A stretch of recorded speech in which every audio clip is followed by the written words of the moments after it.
minasyaitonir rajim. Aku berlindung kepada Allah dari godaan setan yang terkutuk. Bismillahirrahmanirrahim. Dengan menyebut nama Allah yang Maha Pengasih lagi Maha Penyayang. Wa alla ta'lu 'ala Allah, dan janganlah kalian durhaka kepada Allah. Maksudnya sombong kepada Allah. Ta'lu itu sombong. Janganlah kamu sombong kepada Allah. Ini sungguhnya aku, siapa ini? Nabi Musa alaihissalam.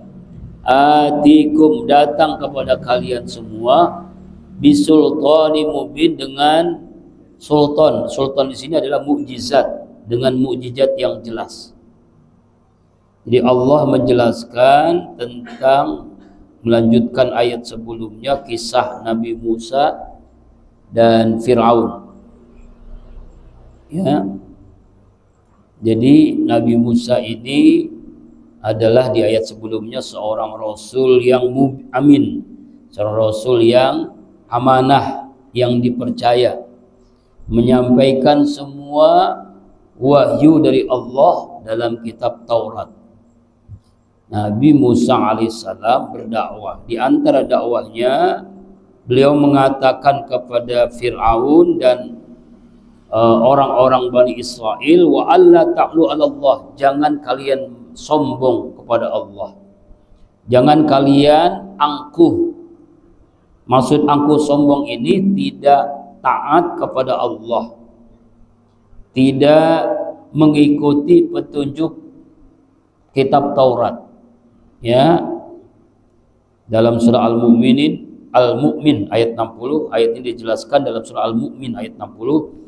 Innal ladzina yastakbiruna an ibadati sayadkhuluna jahannama dakhirin. Sungguhnya orang-orang yang menyombongkan diri, yang takabur dari menyembahku, dari menyembah Allah, nanti akan masuk neraka dalam keadaan hina dan dina, dalam keadaan hina. Ini sungguhnya aku ini, Nabi Musa alaihissalam, atikum, datang kepada kalian semua, hai Bani Israel, hai Fir'aun, bisultanim mubin, dengan bukti yang jelas. Buktinya apa? Mukjizat, yaitu kitab Taurat. Mukjizat tongkat bisa menjadi ular, mukjizat tongkat bisa membelah lautan, ya, sesuai dengan kehendak Allah. Jadi bukti dia adalah seorang nabi dan rasul, adanya mukjizat. Karena itulah Allah perintahkan ya kepada Nabi Musa untuk berdakwah kepada Bani Israel. Fir'aun jangan sombong, jangan ingkar kepada Allah subhanahu wa ta'ala, jangan durhaka kepada Allah. Bukti sombongnya adalah dia adalah durhaka kepada Allah. Wa inni uztu bi rabbi rabbikum wa rabbikum antarjumun. Sesungguhnya aku telah berlindung bi rabbi, kepada Tuhanku Allah, wa rabbikum, dan Tuhan kalian. Allah itu Tuhanku dan Tuhan kalian. Antarjumun, dari kalian keinginan untuk merajamku. Rajam ini dalam hukum Islam itu adalah membunuh sampai mati, itu rajam namanya. Ya, ada namanya hudud, had, cambuk, ada namanya rajam. Seperti pezina tuh. Kalau pezina masih bujangan, masih gadis, dia dicambuk 80 kali, 100 kali. Tapi kalau dia sudah menikah, baik suami atau istri atau janda duda sudah menikah, kalau dia berzina dalam syariat Islam itu harus dirajam. Dirajam itu artinya dimasukkan, digali tanah, kemudian ditinggal kepalanya. Semua orang yang melewati orang yang dirajam itu boleh memukul, boleh melempari dengan batu sampai mati. Itu rajam namanya.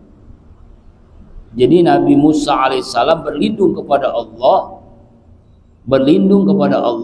Tuhanku dan Tuhan kalian. Allah itu Tuhanku dan Tuhan kalian dari kalian menginginkan merajamku, membunuhku maksudnya.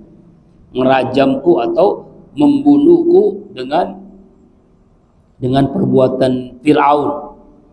Di Allah telah melindungiku. Allah Tuhanku dan Tuhan kalian. Sebab kalau orang yang berbeda dengan Fir'aun, apalagi mengatakan Tuhan selain Fir'aun, akan dirajam. Nah, Nabi Musa berkata kepada Bani Israel, berkata kepada Fir'aun, aku ini berlindung kepada Allah.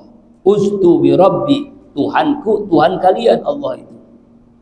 Ya, dari merajam, dari membunuh kalian kepadaku. Wa illam tu'minu li fa'tazilun. Apabila kalian tidak mau percaya, tidak beriman kepadaku, fa'tazilun, maka aku akan tinggalkan. Maka aku akan biarkan kalian dari siapa? Dari Fir'aun. Ya. Maksudnya adalah Nabi Musa berdakwah. Lalu ada orang yang tidak percaya, tidak mau beriman. Maka aku akan tinggalkan. Tugas Nabi itu hanya menyampaikan, bukan memberikan hidayah, bukan memberikan petunjuk. Sama dengan tugas ulama, hanya menyampaikan. Kalau tidak mau, ya silakan kembali kepada manusia. Karena itulah jangan halangi aku dalam berdakwah. Nabi Musa ini bukan sehari dua hari, Pak. Ya, berhari-hari, berbulan-bulan, bahkan bertahun-tahun Nabi Musa berdakwah kepada Fir'aun, berdakwah kepada Bani Israel untuk taat kepada Allah, untuk menyembah Allah Subhanahu wa ta'ala. Ayat ini juga dijelaskan dalam surah Yunus ayat 88-89. Nabi Musa alaihissalam berdakwah lalu tidak diikuti, Nabi Musa berdoa. Apa doanya? Wa qala Musa rabbana innaka ataita fir'auna wa malahu zinatan wa amwalan fil hayati dunya rabbana liyudillu an sabilika rabbana smis ala amwalihim wasjud ala qulubihim fala yu'minu hatta yaral azabal alim wa qala qad jujibat da'watukuma mustaqima.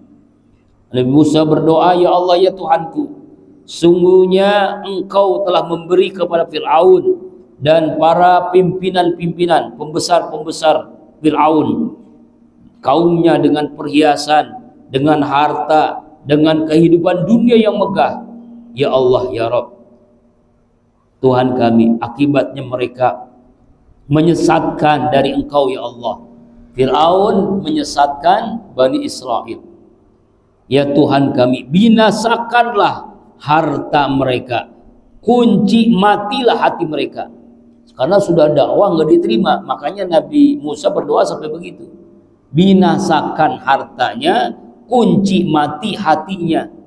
Karena mereka tidak beriman hingga mereka nanti melihat siksaan yang pedih.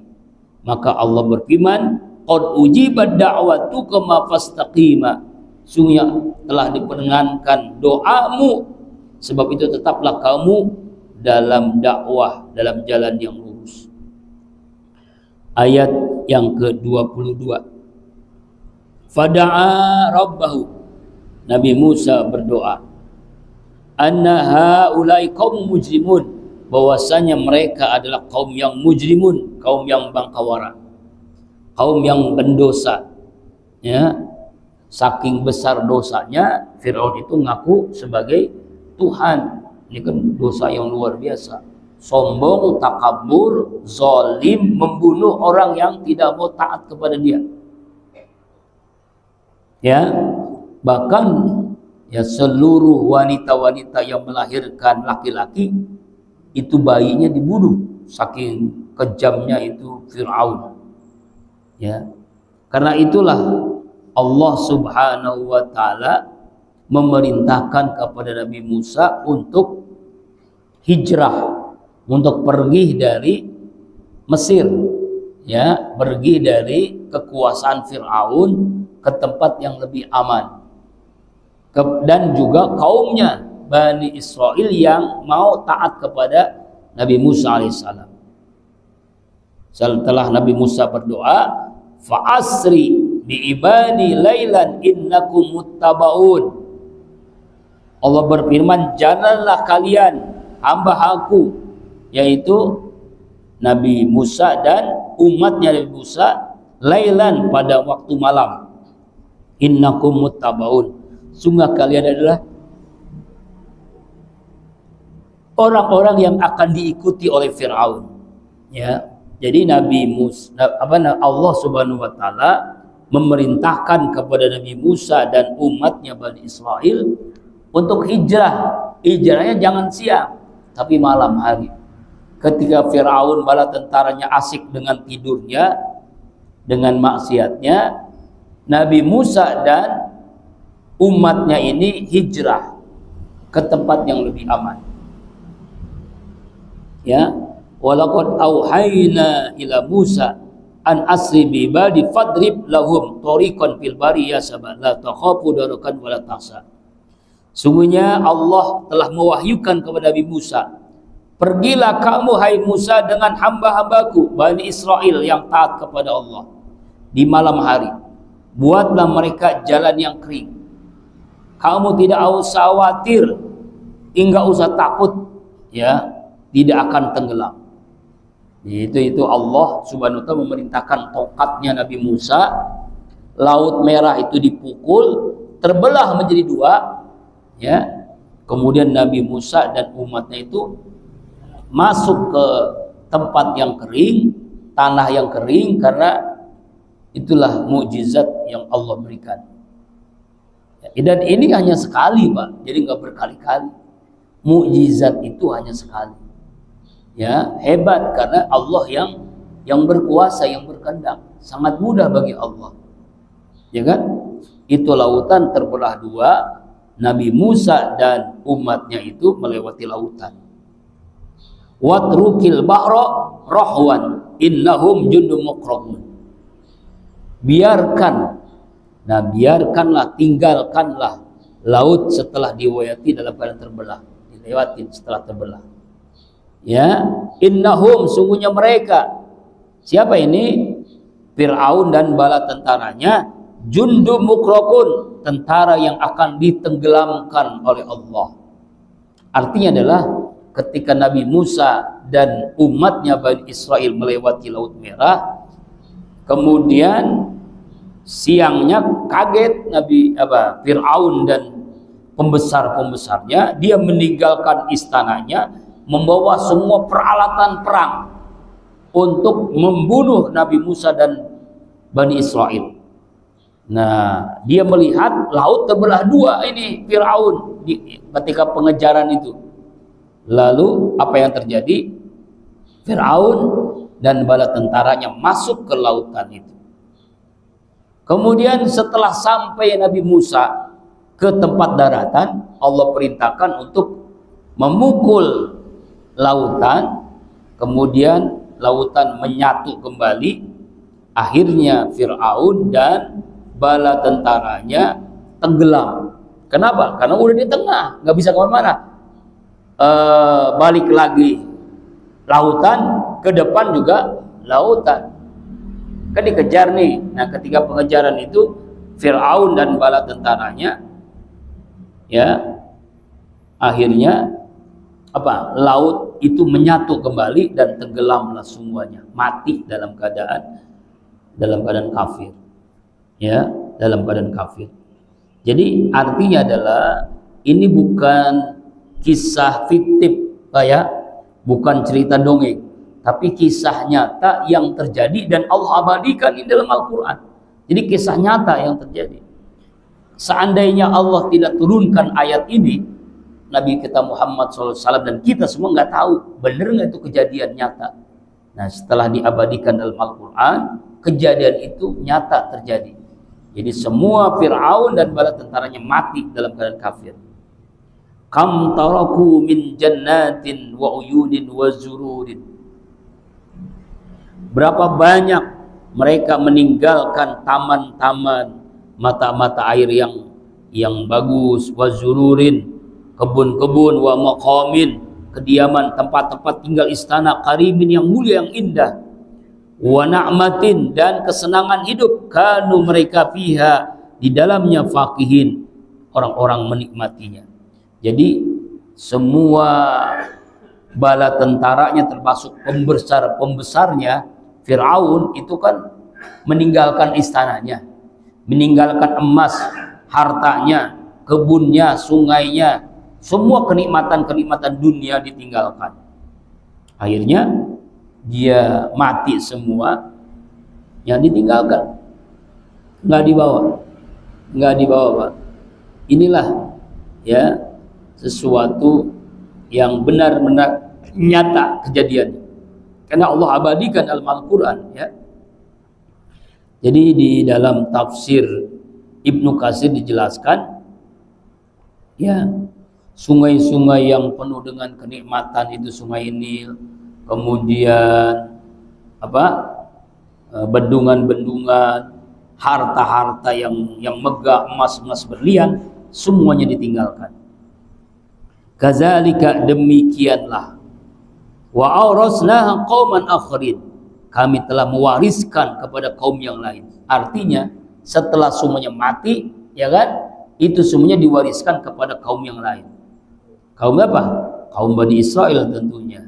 Ya, kami wahyukan semua yang ada dalam kerajaannya Fir'aun diwariskan kepada Bani Israel. Ya, Bani Israel. Kadzalika aurasna qauman akharin, kaum yang lain. Kemudian fama baqat alaihimus sama wal ard, maka tidak menangis kepada mereka kematian Fir'aun dan bala tentaranya dan semua pemuka-pemukanya, as-sama'u, langit, wal ardu, dan bumi, wa ma kanu munzarin, dan tidak pula mereka ditangguhkan untuk bertaubat. Artinya adalah langit, bumi nggak nangis.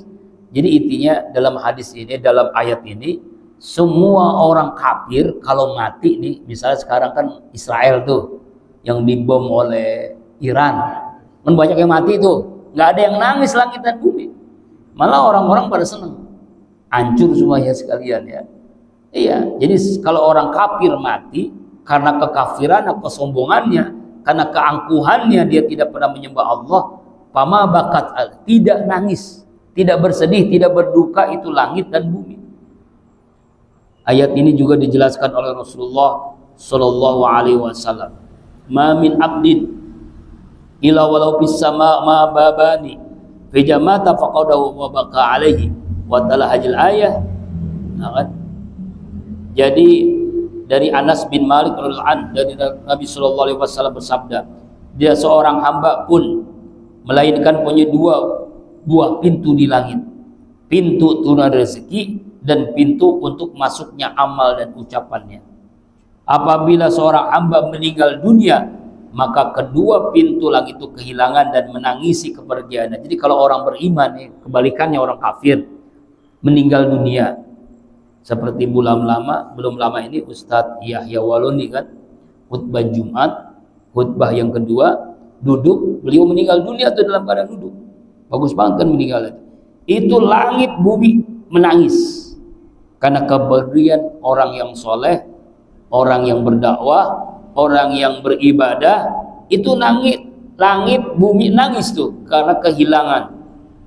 Masya Allah ya, berbeda dengan orang kafir, tidak nangis sekalipun, sedikit pun tidak nangis, malah seneng. Nah, seneng kalau orang kafir mati ya, seneng. Itulah alam aja begitu Pak, alam aja tahu tentang orang yang meninggal. Makanya innahu la yabkiyani alal kafir, kata Rasulullah, sesungguhnya langit dan bumi tidak menangis kematian orang-orang kafir ya. Ayat ini juga dijelaskan dalam sebuah hadis.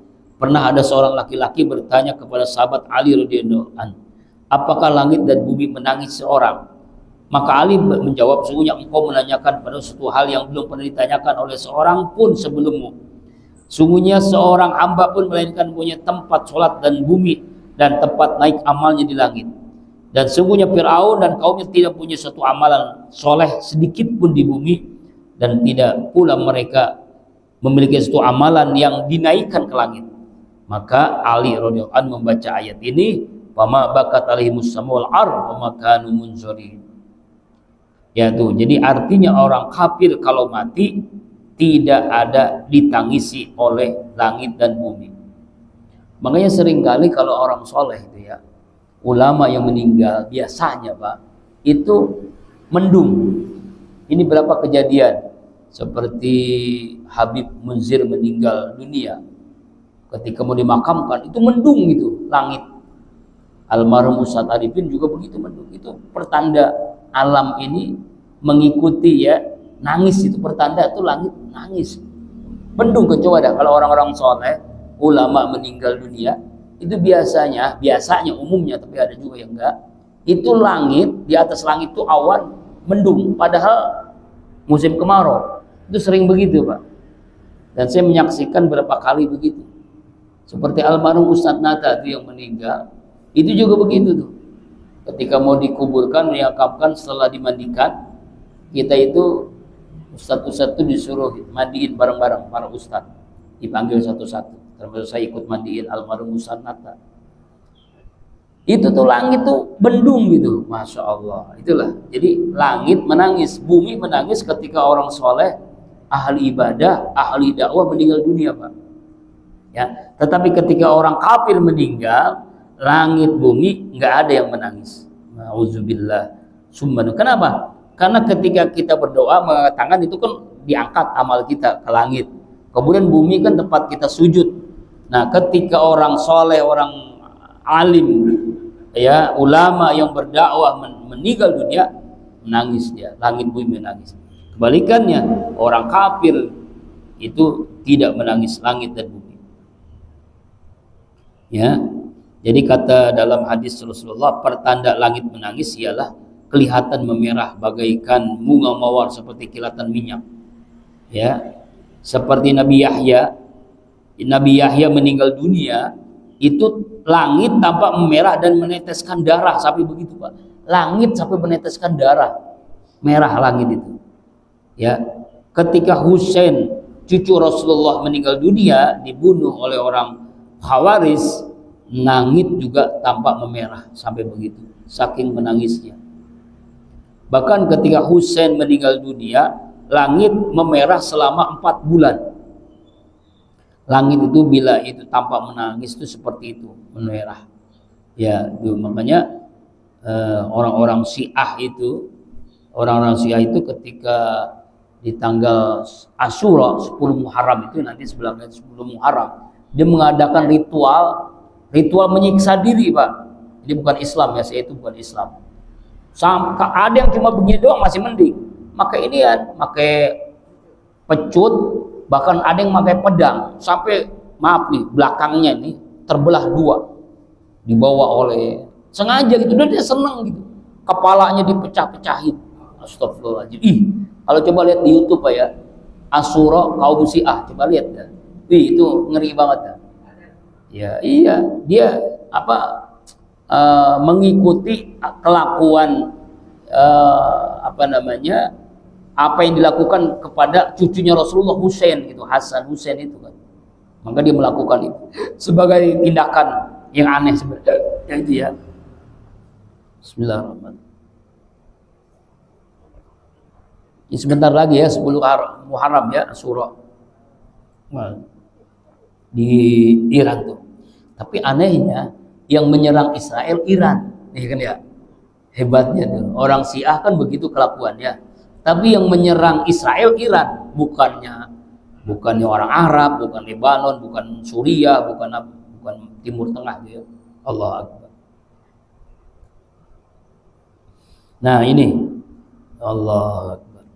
Walaqad najayna Bani Israil, dan sungguh kami telah selamatkan Bani Israil minal azabil muhin, dari azab yang menghinakan,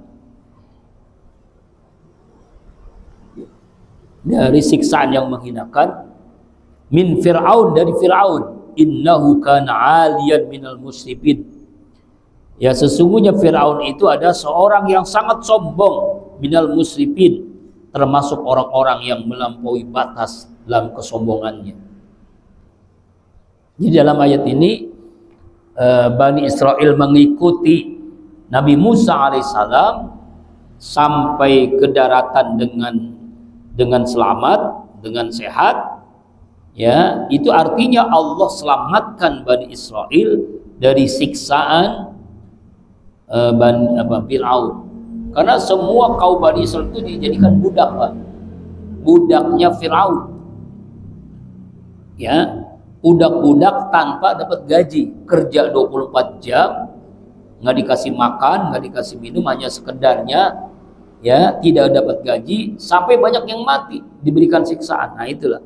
Jadi ketika bersama Nabi Musa diselamatkan itu Bani Israel dari Fir'aun, dari kesombongan Fir'aun. Dan Fir'aun ini adalah orang-orang yang melampaui batas dalam kesombongannya. Saking melampaui batas, Fir'aun ini kejamnya luar biasa. Ya, semuanya itu disuruh kerja paksa, laki-laki Bani Israel. Tanpa, kalau zaman di Indonesia ini mungkin Romusa lah ya. Ya, ketika orang Jepang memaksakan orang-orang Indonesia supaya kerja rodi itu kan. Nah, begitulah. Nah, ini dulu waktu zaman Firaun seperti itu, Pak, budak. Perbudakan. Semua Bani Israel itu jadikan budak. Makanya banyak piramid-piramid yang sekarang ada itu dibikin oleh para budak-budak suruhan Firaun. Kalau nggak kerja, bunuh. Ya, dibunuh, disiksa dengan siksaan yang sangat pedih. Makanya datangnya Nabi Musa alaihissalam, Bani Israel mengikuti Nabi Musa, taat kepada Allah, taat kepada Nabi Musa, Allah selamatkan. Allah selamatkan dari kejaran Fir'aun, karena Fir'aun dan bala tentara itu mati tenggelam. Walaqad ikhtarnahum ala ilmin alal alamin, dan sungguh telah kami pilih Bani Israel ala ilmin, atas ilmu pengetahuan, alal alamin, atas semua alam. Artinya adalah kaum Bani Israel ini kaum yang memiliki kelebihan kecerdasan, kelebihan keutamaan, ya. Makanya menguasai dunia sampai hari ini adalah orang-orang Yahudi kan, orang-orang keturunan dari Bani Israel, ya, orang-orang Yahudi. Memang dari zaman dulu, zaman Nabi Musa alaihissalam itu Allah berikan kelebihan, keutamaan yang dibandingkan dengan seluruh umat manusia adalah Bani Israel. Maka dipilih oleh Allah ala ilmin, atas ilmu pengetahuan, ya. Nah, jadi memiliki kecerdasan yang di atas rata-rata. Seperti misalnya dulu almarhum Habibie itu kan, ya, IQ-nya sampai 200, ya, seperti itulah. Jadi kecerdasan di atas rata-rata yang Allah berikan kepada Bani Israel keutamaannya. Wa atainahum minal ayati, dan kami telah berikan kepada mereka, kepada Bani Israel, minal ayati, sebagian dari tanda-tanda kekuasaan Allah, ma fihi bala'um mubin, yang dimana terdapat kenikmatan yang sangat jelas, kenikmatan yang sangat nyata. Apa itu? Mukjizat Nabi Musa alaihissalam yang mereka menyaksikan. Di antara apa-apa kenikmatan-kenikmatan itu, mereka ini dinaungi oleh awan. Ya, bayangkan, biasanya Allah memberikan naungan awan itu kepada seorang aja, kepada siapa? Nabi kita Muhammad SAW, ketika beliau berdagang dari Mekah menuju Syam, dinaungi oleh awan, makanya tidak kepanasan di padang pasir. Ternyata sebelum itu pun Allah memberikan naungan awan kepada siapa? Kepada Bani Israel. Jadi perjalanan jauh dari kota dari Mesir ke Palestina, jalan kaki itu tidak kepanasan karena di atasnya ada awan. Nah, ini di antara keutamaan Bani Israel. Keutamaan lain, ketika mereka kelaparan, Allah turunkan manna dan salwa. makanan surga, Pak. Makanan surga Allah berikan kepada Bani Israel. Seperti Allah berikan kepada siapa? Siti Maryam. Ketika beribadah full 24 jam di mihrab di Palestina, itu ada makanan minuman surga. Nah, itu khusus. Nah, Bani Israel begitu. Saking sayangnya Allah kepada Bani Israel, dinaungi awan dikasih makanan minuman surga, yaitu manna dan salwa namanya. Dalam surah Al-Baqarah kan di awal-awal ayat itu kita bahas itu manna dan salwa, manna dan salwa. Apalagi yaitu terpancar air ketika pada kehausan Nabi Musa melempari tongkatnya ke batu yang sangat besar, lalu terpancar air yang sangat murni, air yang sangat deras, Pak. Jadi mereka bisa minum sepuasnya.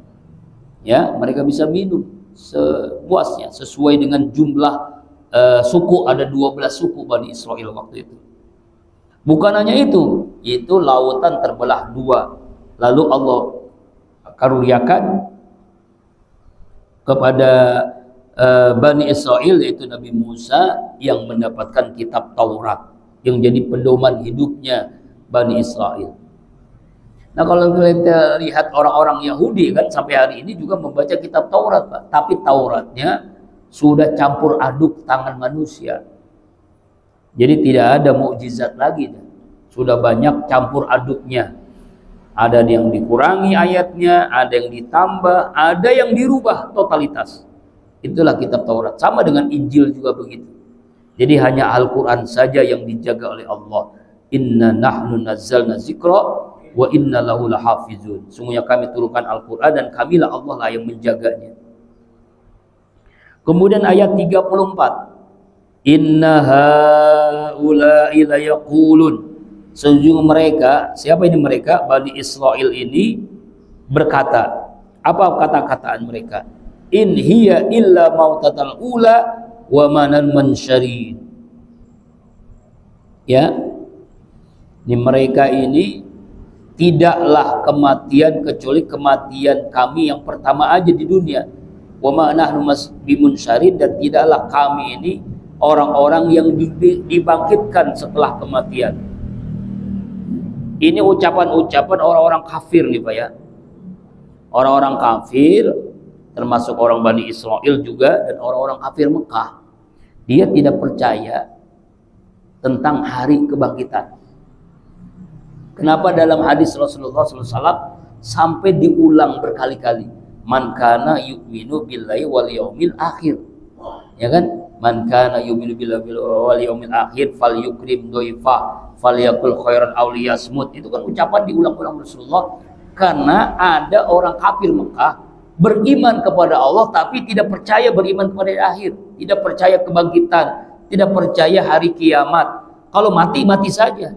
Ini nih kalimatnya nih. In hiya illa mautatal ula. Tidaklah kematian itu kecuali mati kami sendiri aja.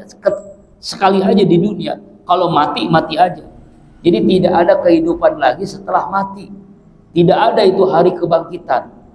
Ya, ini orang-orang kafir. Nahnu bimansyarin. Kami ini adalah orang-orang yang dibangkit. Enggak mungkin.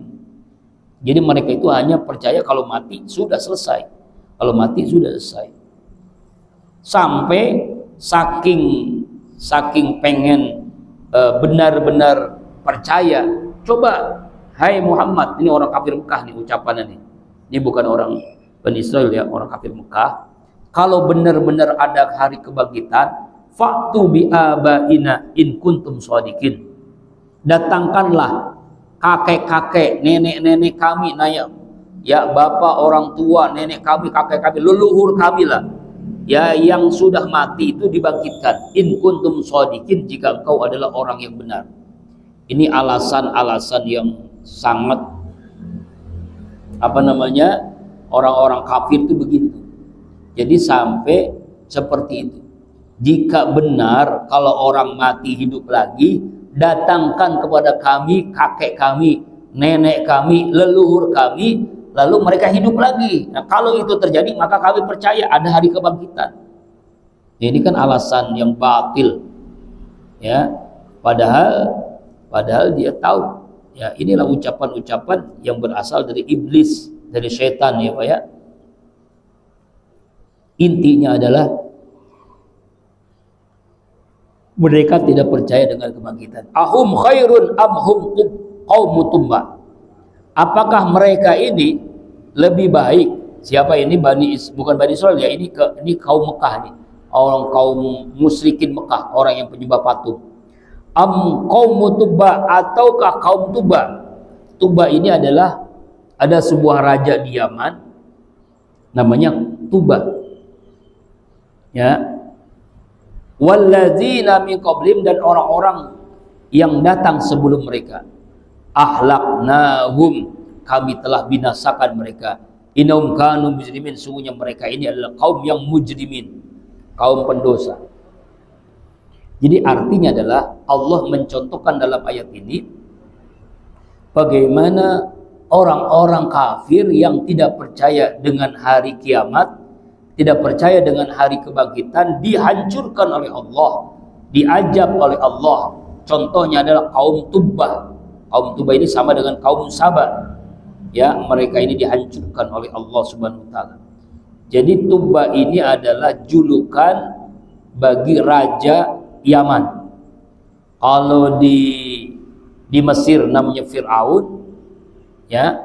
Kalau di Romawi namanya Kaisar, kalau di Persia namanya Kisra, kalau di Habsah namanya Negus. Pokoknya julukan-julukan pemimpin-pemimpin zaman itu, Tuba itu ya Raja Tuba. Jadi pemimpin-pemimpin kaum Yaman, Tuba namanya.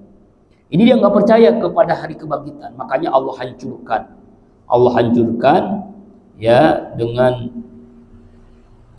mujrimin, karena mereka ini kaum yang mujrimin, dengan sedahsyat-dahsyatnya. Ya, dengan gempa, dengan banjir, dengan longsor, macam-macam lah.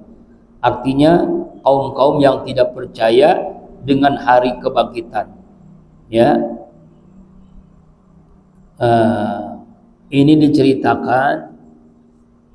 Nah, mana ini saya panjang sekali tentang kaum Tuba. Kaum Tuba ini dari negeri Yaman. Dia ini biasa menjelajahi negeri sampai ke Samarkand. Di tengah pengembaraannya, Raja Tuba ini mendirikan kerajaan hingga kerajaannya kuat, pengaruhnya besar, banyak talak belentara, kerajaan luas, rakyatnya banyak. Dia membangun kota Hira. Dalam perjalanan menuju kota Madinah, terjadi di zaman jahiliyah, ia bermaksud memerangi penduduknya. Tapi penduduk Madinah mempertahankan diri, memerangi mereka di siang hari. Sedangkan di malam hari penduduk Madinah menjamu mereka. Akhirnya raja itu malu terhadap penduduk Madinah, akhirnya dia tidak lagi memerangi mereka. Raja itu membawa 2 orang pendeta Yahudi. Keduanya menceritakan kepada raja bahwa tidak cara bagi untuk menaklukkan kota Madinah. Karena sungguhnya kota ini kelak akan dijadikan tempat hijrah Nabi di akhir zaman. Maka si raja meneruskan perjalanan membawa serta kedua pendeta itu ke negeri Yaman. Ketika raja itu melihat Ka'bah, ia berkehendak akan merobohkan Ka'bah. Tapi kedua pendeta Yahudi melarang melaksanakan niat itu. Kedua menceritakan kepadanya kebesaran dari Ka'bah ini, bahwa Ka'bah dibangun oleh Ibrahim kekasih Allah, dan kelak di masa mendatang Ka'bah akan punya kedudukan yang besar di masa Nabi yang ditulis di akhir zaman nanti. Akhirnya si raja itu menghormatinya dan melakukan tawaf di sekeliling Ka'bah, dan dia memberikan kain kelambu, hadiah, dan berbagai macam pakaian. Kemudian dia kembali meneruskan perjalanan menuju negeri Yaman. Dia menyuruh penduduk Yaman untuk beragama Yahudi sama dengan dirinya. Di masa itu agama yang tersebar adalah agama Nabi Musa, yang agama Nabi Musa alaihissalam. Di negeri Yaman ada orang yang mendapatkan hidayah sebelum Nabi Isa. Akhirnya penduduk Yaman masuk agama Yahudi, dan rajanya itu Raja Tuba namanya. Ini dijelaskan oleh dalam kitab Sirah. Nah, itu diantaranya. Jadi Tuba itu adalah raja Yaman, gitu ya. Kemudian wama khalaqnas samawati wal arda wama bainahuma la'ibin, dan tidaklah kami menciptakan langit dan bumi, wama bainahuma, dan di antara keduanya la'ibin, bermain-main. Jadi Allah menjelaskan di ayat 38 bahwa Allah tidak menciptakan langit dan bumi ini dengan main-main. Jadi ada maksud, tujuannya Allah menciptakan langit dan bumi. Sebagaimana dalam Al-Mu'minun ayat 115, ayat ini dijelaskan dalam surah lain. Apa asitu annama khalaqnakum abasa? Apakah kamu mengira sesungguhnya kami menciptakan kamu main-main saja? Ya, wa annakum ilaina la tujan fata'ala Allahul malikul haq la ilaha illa huwa rabbul arsyil karim. Ya, kamu tidak akan kembalikan pada kami maha tinggi, Allah raja yang sebenarnya, tidak tuhan yang berhak disembah kecuali Allah, dialah yang punya arsy yang mulia. Bahwa dalam ayat ini Allah menjelaskan, ya, Allah menciptakan langit dan bumi ini tidak main-main, tidak ada manfaatnya. Allah menciptakan langit dan bumi tidak ada yang sia-sia. Ya, ma khalaqnahuma illa bil haqqi. Ayat terakhir 39. Tidaklah kami telah menciptakan langit dan bumi illa kecuali bil haqqi, dengan hak, dengan benar. Walakinna aktsarahum la ya'lamun, akan tapi kebanyakan mereka tidak mengetahui. Ya, Allah menciptakan langit, Allah menciptakan bumi, semuanya itu dengan tujuannya, dengan maksudnya agar kita menyembah Allah sebagai Rabb, sebagai ilah, sebagai Tuhan. Ya. Dan tapi kebanyakan manusia tidak menyadarinya Allah menciptakan langit dan bumi. Wallahu a'lam bishawab. Mudah-mudahan dari ayat yang kita baca hari ini kita bisa mengambil ibrah dan pelajaran, ya, tentang bagaimana kisah Nabi Musa alaihissalam diselamatkan oleh Allah dan Allah hancurkan, Allah tenggelamkan Fir'aun dan bala tentaranya. Dan ketika orang kafir mati, langit dan bumi tidak akan menangis. Orang beriman, orang soleh, orang yang taat kepada Allah, orang yang berada di jalan dakwah meninggal dunia, langit dan bumi menangis karena berduka cita. Mudah-mudahan kita bisa memahaminya dan kita bisa mengibrah. Insyaallah minggu depan ayat yang ke-40.